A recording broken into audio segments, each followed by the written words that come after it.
எடப்பாடி பழனிசாமி அவர்களுடைய கூட்டத்துல நாமக்கல் கூட்டத்துல வந்து தமிழக வெற்றி கழகத்தினுடைய கொடிகள் பறந்திருக்குது. அந்த கொடிகள பார்த்து கொடி பறக்குதா? இதுதான் பிள்ளையார் சொல்லி போட்டாங்க. இனி அடுத்து அவங்க கூட்டணிக்கு தான் வரப்போறாங்க அப்படிங்கிற மாரி பேசியிருக்கிறாரு. எப்படி பார்க்குறீங்க? தமிழக வெற்றி கழகத்தினுடைய கொடிகள் வந்து தமிழ்நாடு முழுக்க இருக்கக்கூடிய பட்டி தொட்டிகள் முழுக்க இன்றைக்கி பட்டொலி வீசி பறக்கப்பட்டுக்கிட்டு இருக்கு.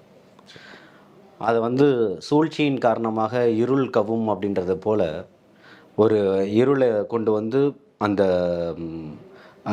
பட்டொலி வீசி பறக்கக்கூடியதும் தமிழக வெற்றி கழகம் வீறு கொண்டு தமிழகத்தில் நடைபோடுவதையும் தடுத்தரலாம் அப்படின்ற ஒரு சூழ்ச்சிக்கு மத்தியில் இன்றைக்கி திருப்பியும் வந்து அந்த சூட்சமங்கள் எல்லாமே வெளிப்பட்டு பாதிக்கப்பட்ட மக்களே வந்து இன்றைக்கி தமிழக வெற்றி கழகத்தோடு தான் நிற்கிறோம், உண்மை என்னன்ற தன்மையை புரிஞ்சிக்கிட்டு இன்றைக்கி அந்த பக்கம் நிற்கிறார்கள்ன்றது அரசியல் கட்சிகளுக்கு அரை நூற்றாண்டுகள் கடந்தவர்களுக்கும் 75 ஆண்டுகள் கடந்த கட்சிகளுக்கும் மிகப்பெரிய ஒரு வியப்பை ஏற்படுத்தியிருக்கக்கூடிய காலகட்டத்தில் காணல் நீரெல்லாம் அது நீரும் நதியும் போல எண்ணிக்கிட்டு இருக்கிறாரு எடப்பாடியார்ன்றது தான் இதை பார்க்க முடியுமே தவிர்த்து, ஒரு சம்பவத்தை வச்சு அதனால் அவர்கள் நம்மளோடு வந்துடுவார் அப்படின்ற ஒரு எண்ணத்தை வந்து அவர் இன்னைக்கு